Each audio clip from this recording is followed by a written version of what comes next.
मेरे प्यारे बच्चों, ढेर ढेर शुभकामना। नमस्कार, सभी को नमस्कार। मेरे प्यारे बच्चों, ढेर ढेर शुभकामना। मैं आज प्रेमचंद रचित पुष्प की कहानी का पार्ट 3 प्रश्नोत्तर लेखक परिचय कहानी का सारांश लेकर आए हैं और हम उम्मीद करते हैं कि आप इसको पढ़ेंगे, अध्ययन करेंगे, मनन करेंगे और अपने सपनों को साकार करेंगे। सो प्यारे बच्चों, आज हम पूस की रात कहानी का सारांश लेकर आए हैं। उससे पहले हम प्रेमचंद के जीवन परिचय पर बात कर लेते हैं। तो प्यारे बच्चों, कथा सम्राट उपन्यासकार मुंशी प्रेमचंद जी का जन्म जो है वह 1880 में हुआ था और उनका देहांत जो है वह 1936 में। तो आपको याद रखना है कि मुंशी प्रेमचंद जी का जन्म जो है, कथा सम्राट प्रेमचंद जी का जन्म जो है, उपन्यासकार प्रेमचंद जी का जन्म जो है वह 1880 में हुआ था।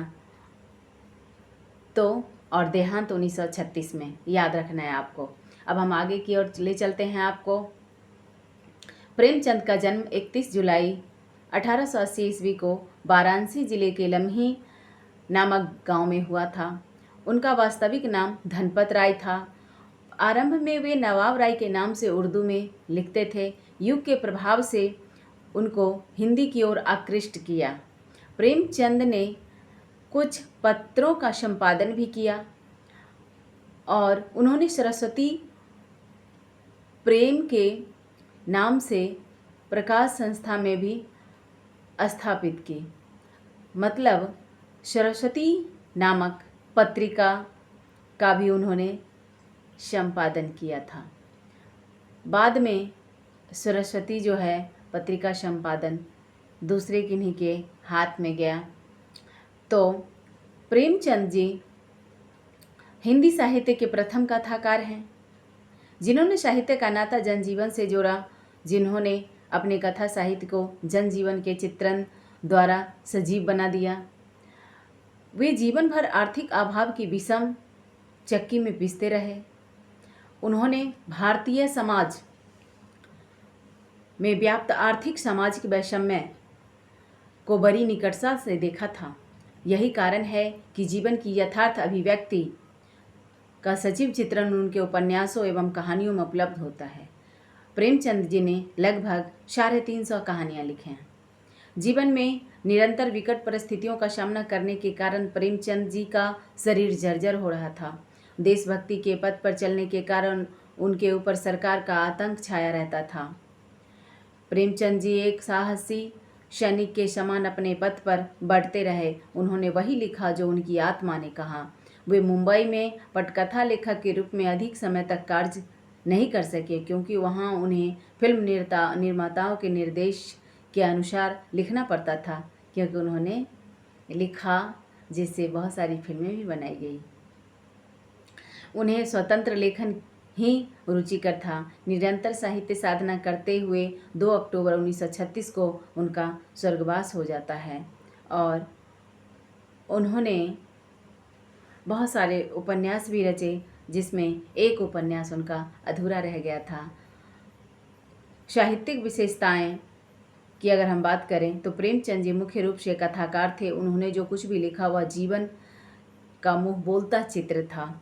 वे आदर्शोन्मुखी यथार्थवादी कलाकार थे। उन्होंने समाज के सभी वर्गों को अपने रचनाओं का विषय बनाया, पर निर्धन, पीड़ित एवं पिछड़े हुए वर्ग के प्रति उनकी विशेष सहानुभूति थी।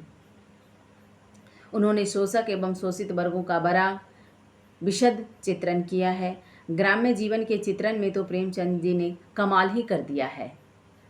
उनकी कफन एक कहानी है। पूस की रात आदि रचनाएं शोषण के विरुद्ध मुख विद्रोह की आवाज़ उठाती है। उपन्यास है उनका वरदान, सेवा सदन, प्रेमाश्रम, रंगभूमि, कायाकल्प, निर्मला, प्रतिज्ञा, गबन, कर्मभूमि, गोदान एवं मंगलसूत्र। मंगलसूत्र जो है वह अधूरा उपन्यास है। वो पूरा नहीं लिख पाए थे, उसका प्रकाशन नहीं हो पाया था, तब तक उनका देहांत हो गया था। बाद में उनके बेटे ने या अन्य लेखकों ने उसका प्रकाशन करवाया। कहानी संग्रह प्रेमचंद जी ने लगभग 400 कहानियाँ लिखी। मैंने तो 350 कहा, 400 कहानियाँ लिखी हैं। उनकी प्रसिद्ध कहानियाँ हैं मानसरोवर, 8 भागों में का ये मानसरोवर जो है वह कहानी संकलन है और उसमें 8 भागों में संकलित है कहानी। नाटक जो है वह करबला, संग्राम और प्रेम की वेदी है। निबंध संग्रह कुछ विचार प्रेमचंद जी के निबंध संग्रह है जो आपको याद रखना होगा। भाषा की बात करें तो प्रेमचंद जी भाषा का संपूर्ण साहित्य समाज सुधार एवं राष्ट्रीय भावना से प्रेरित है। उनकी भाषा सरल एवं मुहावरेदार है। उर्दू शब्दों की स्वच्छता एवं संस्कृत की भावमय स्निग्धता पदावली ने भाषा को आकर्षक, सरल एवं प्रभावशाली बना दिया है। यही कारण है कि आम जनता और रुचि संपन्न साहित्यकारों दोनों ने उनके साहित्य का स्वागत किया है।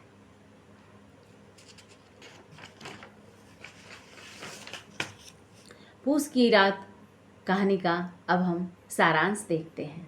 पूस की रात। सहना हल्कू से अपने उधार के पैसे मांगने आया है। हल्कू अपनी पत्नी से रुपये देने के लिए कहता है। उनकी पत्नी यह कहकर मना करती है कि घर में केवल 3 रुपये हैं, उनका कंबल खरीदना है। ठंड की रात बिना कंबल के खेतों में रखवाली कैसे होगी? वह कहने लगा, उसको पैसे देकर पीछा छुड़ाओ, कंबल के लिए कोई और इंतज़ार कर लेंगे। मुन्नी कहती है कि कहाँ से इंतजाम करोगे? क्या कोई तुम्हें दान देकर जाएगा? हल्कू उसके पैसे देकर अपना पिंड छुड़ाना चाहता है। मुन्नी ने पैसे लाकर हल्कू को दिया और कहा कि छोड़ दो ये खेती, मजदूरी करके अपना गुजार कर लेंगे। किसी की धौंस तो नहीं सहनी पड़ेगी। हल्कू ने एक एक पैसा करके इकट्ठे किए गए रुपये लाकर उसे दे दिया। उसे ऐसा लगा मानो अपना हृदय निकाल कर दे रहा हो। उसकी रात में हल्कू अपने खेत पर ईख के पत्तों की छोटी सी झोपड़ी बनाकर उसमें एक खटोला डालकर रखवाली कर रहा था। सर्दी के कारण उसको नींद नहीं आ रही थी। उसका कुत्ता जबरा भी वहीं लेटा सर्दी के कारण कूं कूं की आवाज़ निकाल रहा था। हल्कू अपने सिर को घुटनों में दिए अपने कुत्ते से कहता, क्या तुझे भी जाड़ा लग रहा है? तू घर में पुआल पर लेटा रहता, तू ही तो यहाँ आया था, अब ले ले मज़ा। कुत्ता कूं कूं करके फिर लेट गया। कहीं मालिक को मेरे कारण नींद नहीं आ रही हो। हल्कू एक एक करके 8 चिलम पी चुका, परंतु उसको नींद नहीं आ रही थी। वह सोच रहा था कि मेहनत हम करते हैं, मज़ा दूसरे लोग लूटते हैं। वे अपने घरों में आराम से गरम गरम गद्दों पर सोते हैं। हल्कू अपने कुत्ते से बातें करता है।